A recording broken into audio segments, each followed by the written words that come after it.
साथियों नमस्कार। आप देख रहे हैं Sushil Kumar Upadhyay YouTube channel. Sushil Kumar Upadhyay YouTube channel पर देश के लाखों साक्षरता कर्मियों का हार्दिक स्वागत और अभिनंदन है। साथियों, साक्षरता कर्मियों के संदर्भ में पूरे देश स्तर से जो भी लेटेस्ट अपडेट निकल कर आती है, हमारा चैनल आपको देने का प्रयास करता है। साथियों, आज की विशेष रिपोर्ट देश के 5.5 लाख साक्षरता कर्मियों के पीड़ा के संदर्भ में है। पूरी रिपोर्ट आपको दे रहा है सुशील कुमार उपाध्याय यूट्यूब चैनल। देश के लगभग 3,20,000 साक्षरता कर्मचारियों और बेरोजगारों का डिजिटलीकरण का झूठा सपना दिखा रही है मोदी सरकार। साथियों, देश के लगभग 3,20,000 साक्षरता कर्मचारियों को बेरोजगारों को झूठा सपना दिखा रही है सरकार। अशिक्षित लोगों को साक्षर करने वाली महत्वपूर्ण योजना चढ़ी राजनीतिक भेंट। भागवत कौशिक दिल्ली। बेटी बचाओ बेटी पढ़ाओ का नारा देने वाली बीजेपी सरकार में सबसे ज़्यादा दुर्दशा महिलाओं की हो रही है। आज महिलाएं अपने जीवन यापन के लिए सरकार ने दर दर की ठोकरें खाने पर मजबूर कर दिया है। अपने रोजगार को बचाने के लिए आज महिलाओं को सड़कों पर दर दर की ठोकरें खाने पर विवश होना पड़ रहा है। हम बात कर रहे हैं साक्षर भारत मिशन के तहत लगी देश के लगभग 1,60,000 महिला शिक्षा प्रेरकों सहित 3,21,000 के करीब साक्षरता कर्मचारियों की, जो पिछले एक साल से रोजगारी की बहाली की मांग को लेकर धरना प्रदर्शन से लेकर दर दर की ठोकरें खाने पर विवश हैं। आपको बता दें कि देश के 25 राज्यों और एक केंद्र शासित प्रदेश सहित 26 राज्यों के 365 जिलों में 4,263 ब्लॉकों की 1,57,875 ग्राम पंचायतों में जहां महिला साक्षरता दर 50% से कम थी, वहां राष्ट्रीय साक्षरता प्रतिकरण मिशन अथॉरिटी द्वारा साक्षर भारत मिशन कार्यक्रम की शुरुआत की गई थी। राज्यों में साक्षर भारत मिशन की सुचारू रूप से चलाने की जिम्मेदारी राज्य साक्षरता प्राधिकरण अथॉरिटी को दी गई थी। प्रत्येक जिले में एक सरकारी कर्मचारी को मिशन कोऑर्डिनेटर की जिम्मेदारी सौंपी गई थी।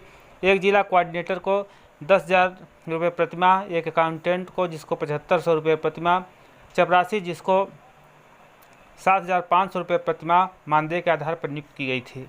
प्रत्येक गाँव में एक महिला और एक पुरुष की नियुक्त शिक्षा प्रेरक पद पर की गई थी। लगभग देश के 1,50,000 ज़्यादा लोक शिक्षा केंद्र खोले गए थे, जिनके माध्यम में स्कूल छोड़ चुके अनपढ़ महिलाओं और 15 साल से ज़्यादा उम्र के अनपढ़ों को अक्षर ज्ञान दिया गया। शिक्षा प्रेरकों को 2,000 रुपये प्रतिमाह मानदेय दिया गया।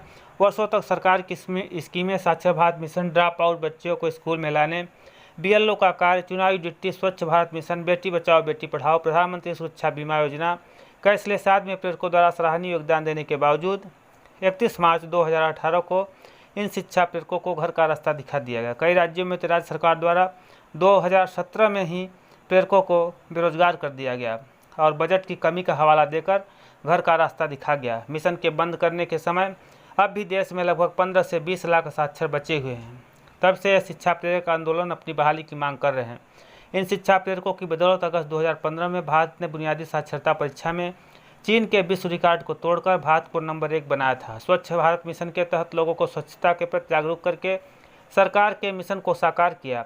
UPA के नेतृत्व वाली केंद्र सरकार ने देश में फैली हुई असाक्षरता को खत्म करने के लिए 8 सितंबर 2009 को साक्षर भारत मिशन योजना को लॉन्च किया था, जिसके माध्यम से देश के लोगों को साक्षर के अंधेरे से निकालकर डिजिटलीकरण की ओर ले जाने के बाद बार लोगों में एक जगह पर सभी सरकारी केंद्र और राज्य सरकार के बीच मिशन को चलाने की योजना को लॉन्च किया गया था। आपको बता दें कि खर्च का 75% केंद्र सरकार और 25% राज्य सरकार वहन करेगी। वहीं सिक्किम सहित पूर्वांचल राज्यों के मामले में 90% केंद्र सरकार और 10% राज्य सरकार वहन करेगी। राज्यों में मिशन की शुरुआत 14 दिसंबर 2009 के हुई थी। इसके तहत असाक्षरों को पढ़ाने के लिए कक्षाओं की शुरुआत जनवरी 2010 में हुई। इन नवसाक्षरों की परीक्षा मूल्यांकन का पहला दौर सितंबर 2010 में हुआ।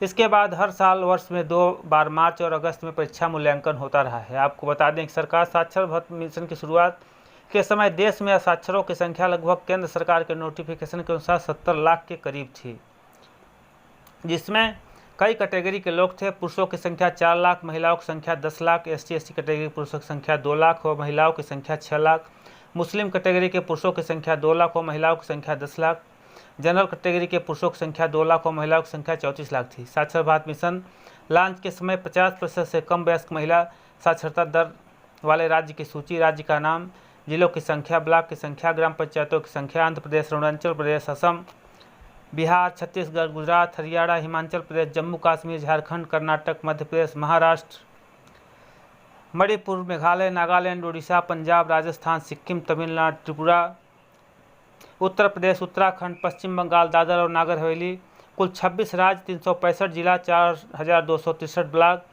1,57,875 ग्राम पंचायत। शिक्षा प्रेरक 1,57,875 प्लस बराबर 3,15,750। जिला समन्वयक 365 और 365, ब्लॉक समन्वयक 4,263। शिक्षा प्रेरक और कुल साक्षरता कर्मचारी 3,21,078, चपरासी 365, अकाउंटेंट 365। लगभग संख्या 3.5 लाख के करीब थी और कुल मिला के 5.5 के करीब इनकी संख्या बनती है, जिनको सरकार ने वादा भी किया था कि हम आपको आने वाली नई योजना में रखेंगे, लेकिन इस सरकार ने लोगों को गुमराह किया और आज तक ये लोग दर दर ठोकने को मजबूर है। साथियों, पूरे देश में साक्षरता प्रेरकों का संघर्ष जारी है। इस समय आचार संहिता लगी हुई है। जैसे ही आचार संहिता हटती है, पूरे देश में साक्षरता प्रेरकों का बड़ा आंदोलन होगा। साथियों, इसी तरह का लाइव अपडेट पाने के लिए सुशील कुमार उपाध्याय यूट्यूब चैनल से जुड़ें। धन्यवाद। जैसे भी नया अपडेट मिलेगा हमारा चैनल आपको देता रहेगा। धन्यवाद। नमस्कार। आपका सुशील कुमार उपाध्याय।